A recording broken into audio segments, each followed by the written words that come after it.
Warangal police commissionerate పరిధిలో బార్లు సమయపాలన పాటించడం లేదు. ఉదయం 4:30 గంటల ప్రాంతంలోనే బార్లను యథేచ్ఛగా తెరుస్తూ మందుబాబులకు మందు పోస్తున్నారు.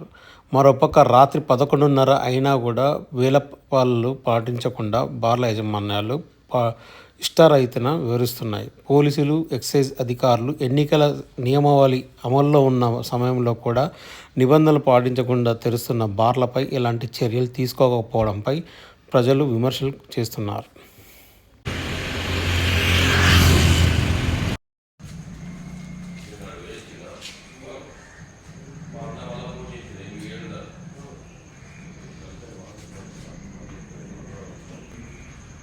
చెట్లున్నాయి.